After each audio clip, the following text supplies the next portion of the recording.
প্রচণ্ড গরম পড়েছে।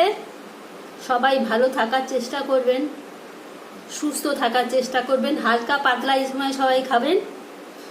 আজ চলে এলাম আবার একটা নতুন রেসিপি নিয়ে, হচ্ছে কি কচুরলতি আর চিংড়ি কিভাবে বানাই।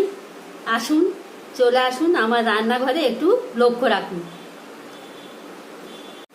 চিংড়ি মাছ দিয়ে কচুরলতি করার জন্য আমি এখানে কচুরলতিগুলো খোসা ছাড়িয়ে সব সেদ্ধ বসিয়ে দিয়েছি। সেদ্ধ করার সময় একটু নুন আর অল্প করে একটু হলুদ দিয়ে দেবো। হলুদ দিয়ে এটা সেদ্ধ করে নেব। আর এটা চিংড়ি মাছ দিয়ে করব, তাই এখানে চিংড়ি কিছুটা ধুয়ে পরিষ্কার করে নিয়েছি। এগুলো আমার সেদ্ধ হয়ে গেছে। এবার এগুলো জলটা ঝারিয়ে আমি আবার ঠান্ডা জলে ভালো করে ধুয়ে রেখে দেবো। এই সময় আমি চিংড়িটা ভেজে নেব। অল্প চিংড়ি এখানে ভেজে নেব।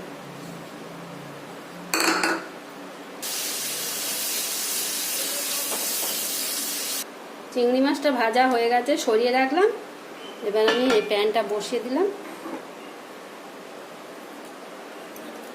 সর্ষের তেল দিয়ে দেবো একটু। সর্ষের তেলটা গরম হলে আমি একটু কালো জিরে দিয়ে দেবো।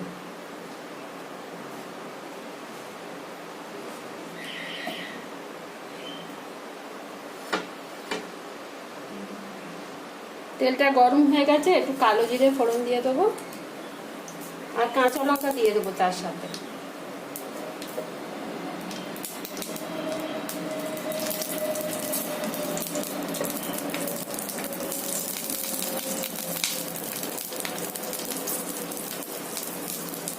গরম হয়ে গেছে, এবার একটু পেঁয়াজ দিয়ে দেবো।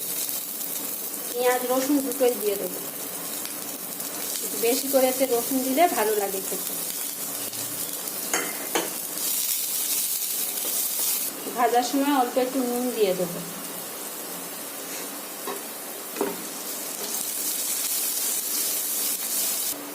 পেঁয়াজটা ভাজা ভাজা হয়ে গেছে, পেঁয়াজ রসুন ভাজা হয়ে গেছে, কাঁচা লঙ্কা। এই সময় এগুলো দিয়ে দেবো। এগুলো গরম জল থেকে নিয়ে আবার ঠান্ডা জলে ধুয়ে ছাঁকিয়ে তারপর রেখেছি।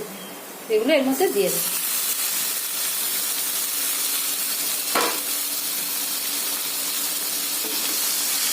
কিছুক্ষণ ভাজা ভাজা করে নিয়ে তারপরে সব মশলাগুলো দেবো।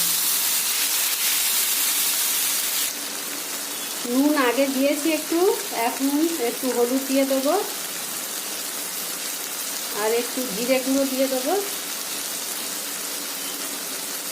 আর অল্প একটু লঙ্কা দিয়ে দেবো।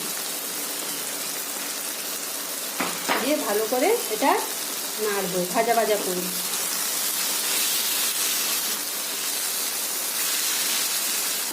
এই সময় এটা মোটামুটি হয়ে এসছে। এই সময় চিংড়ি মাছগুলো এতে দিয়ে দেবো।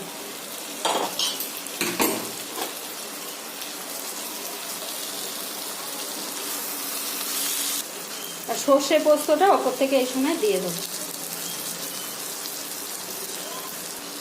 নাড়তে নাড়তে একেবারে শুকনো করে ফেলতে হবে আর অল্প একটু ঝাল দিয়ে দেবো। একটু ঝাল ঝাল খায় ভালো লাগে আর রঙটাও ভালো আসবে।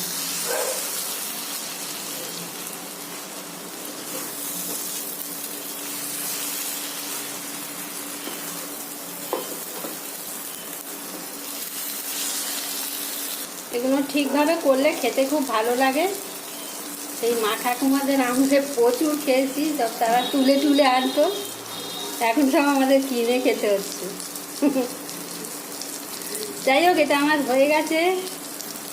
যদি ভিডিওটা ভালো লাগে প্লিজ একটা সাবস্ক্রাইব করে দেবেন।